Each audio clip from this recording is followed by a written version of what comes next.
This month's JW Broadcasting is all about how you can give comfort to others. And by comfort, they mean indoctrination or reindoctrination of someone by taking advantage of their fragile state.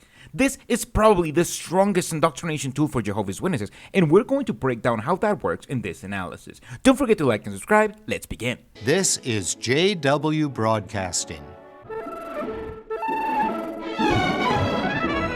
The first segment is led by James Mance, helper to the writing committee, and it's all about what he calls giving comfort. All of us have been in need of comfort.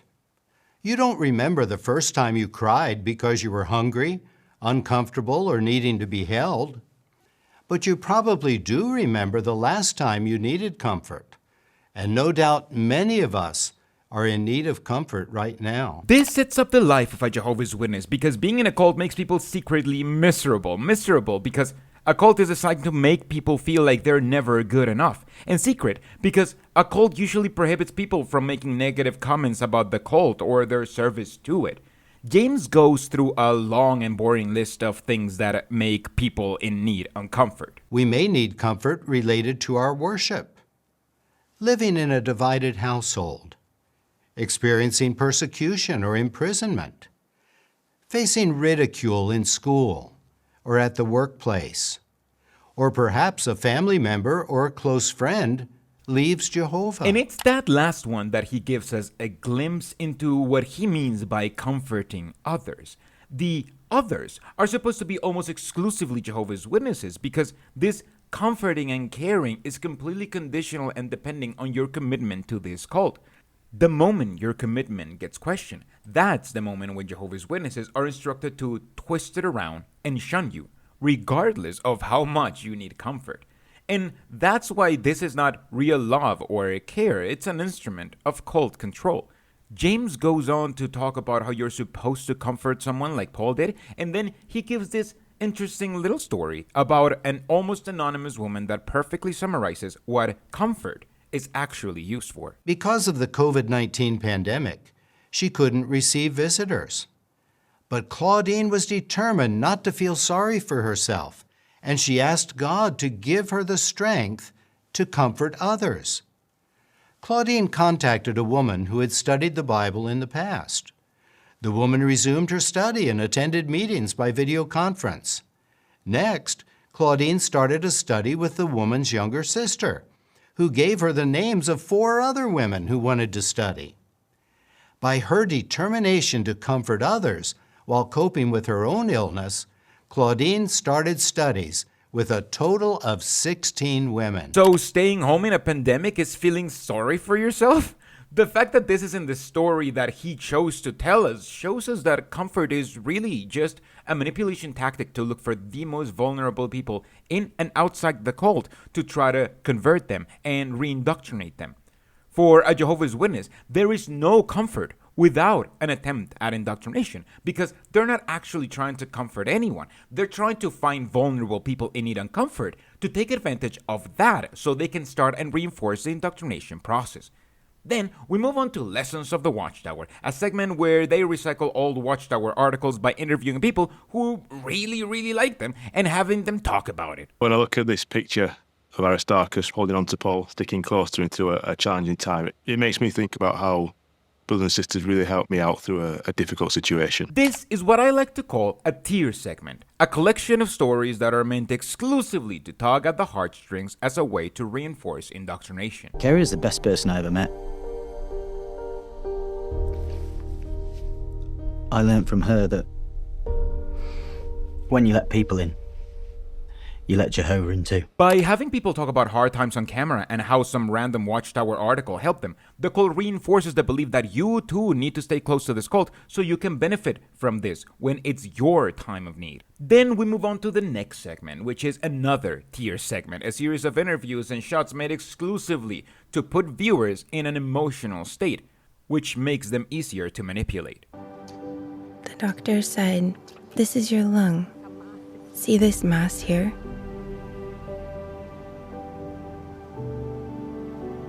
You have lung cancer." And just like the previous segment, it's all about how being close to this cult is the only way they and you can ever find actual true comfort in times of need.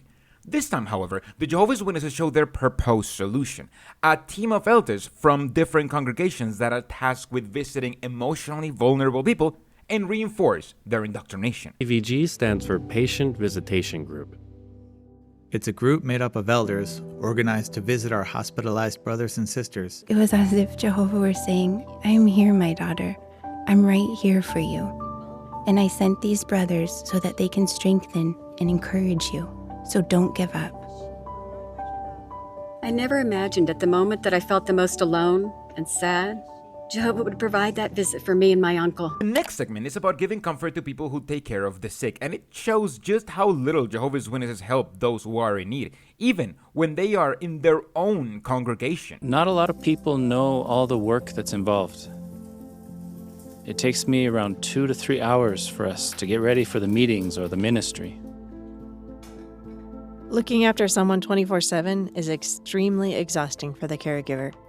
On some days I go to bed, and even though I'm exhausted, I can't fall asleep. So it can be very easy for frustration to build up. Why is it so stressful to take care of a sick person by yourself when you have this family of Jehovah's Witnesses to rely on? And this reminded me of the completely lackluster approach of the Jehovah's Witness religion to care for their most vulnerable ones. This is a large organization with tons of real estate and a loyal following. Most religions that want to take care of the needy open up their doors so the needy can have a place to eat and rest. They open up soup kitchens in poor areas to feed people and have even built entire hospitals to take care of the sick. You know, like a charity would.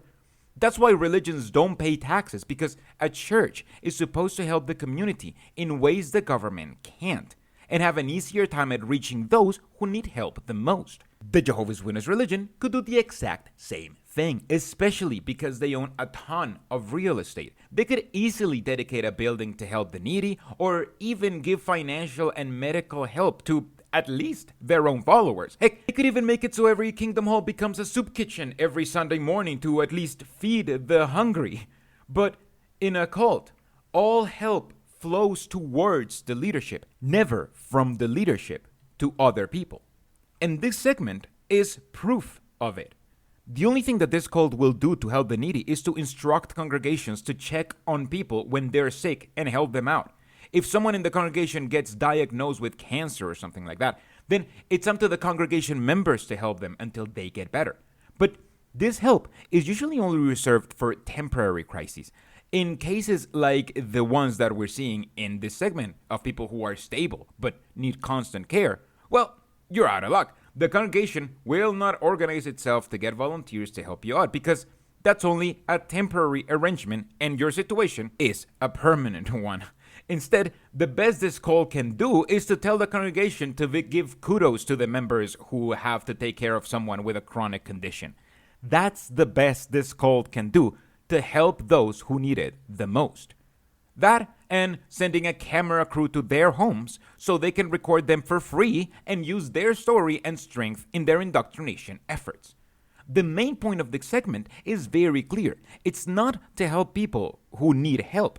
It's simply to point to them and be like, if they can be faithful Jehovah's Witnesses, why can't you?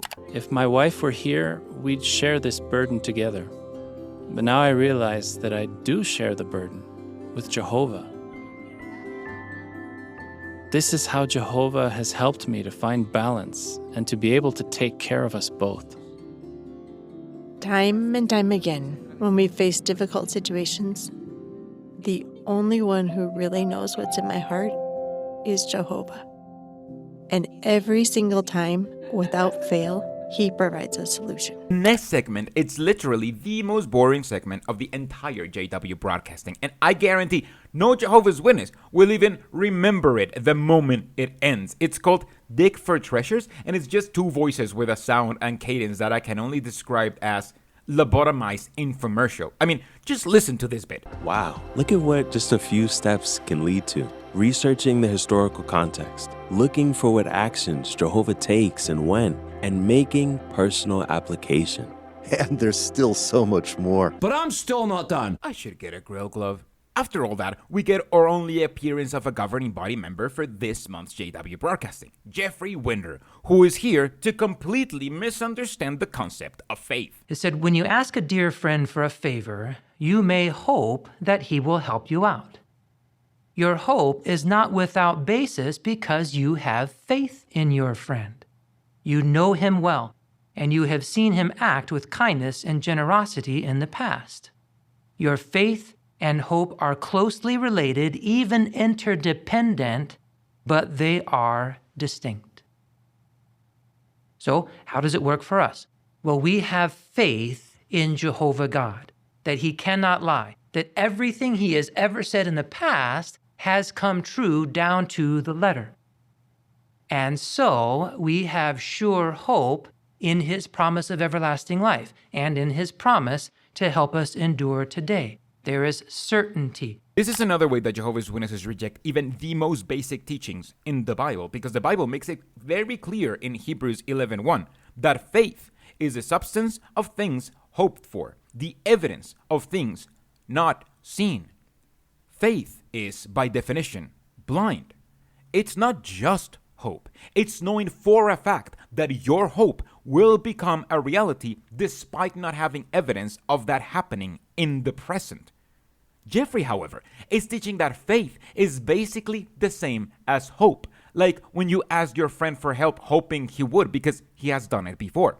That is not the definition of faith. Faith is not, like Jeff wants to put it here, evidence-based hope. It's the other way around. It's stronger than hope because it gives you certainty, but it has no evidence or precedent. That's what the Bible tells us. And this is very interesting because Jeff is actually using a very demonic way of seeing God. James clearly tells us that even the demons believe in God. The message is clear. It is not enough to believe in God just as you believe in a friend who you can see. Demons do that. Faith goes beyond that, giving you a certainty of an outcome to which you have no evidence for. Now, I don't believe in demons anymore, at least not in the traditional Christian way. I'm merely pointing out that Jeff's definition of what faith is not only goes against what the Bible says faith is, but it's completely compatible with what the Bible teaches us. Demons believe. Let's jump to this month's music video already. Tell them you love them. They need to know. Tell them you love them. Help them to grow. Your love will shine through in the things that you do. But you should still tell them you love them. Yup, this month's music video is all about how you need to tell other Jehovah's Witnesses that you love them, while using exclusively recycled propaganda footage. And then it turns into weird conservative jazz all of a sudden.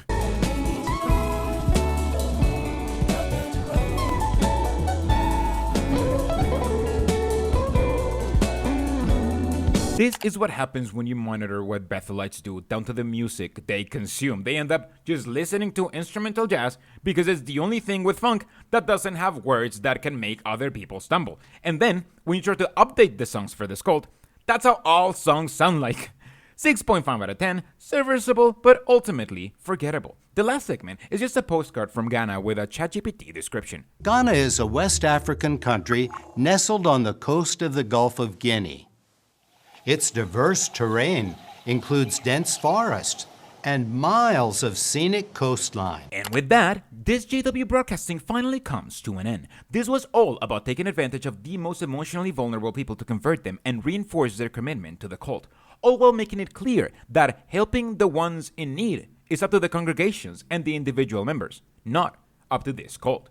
You're told you need to donate to jw.org to help your brothers and sisters in need, but when you are the one in need, it's not jw.org who helps you, but your brothers and sisters who also donate. And this is why this religion shouldn't be considered a charity, nor have a charitable status, because they don't actually do any charity. They simply lie and say they do charity to collect money and to avoid paying taxes, but that money will practically never reach anyone in need of charity. It simply goes to maintaining and upkeeping this cult. And I don't know about you, but I don't like my taxes supporting cult activity. Thank you so much for watching. I'm trying to streamline my analysis of JW broadcasting so they're shorter and easier to watch. I'm hoping by going more general, ex-JWs who watch this won't be as triggered, and people who watch this can get an idea of what the broadcast was about and how to analyze it critically if they need to watch it for the meeting. But let me know if you like it, and don't forget to like and subscribe, and maybe consider supporting me like these guys over here. Everybody that calls in the next 30 minutes will also receive absolutely free my new sausage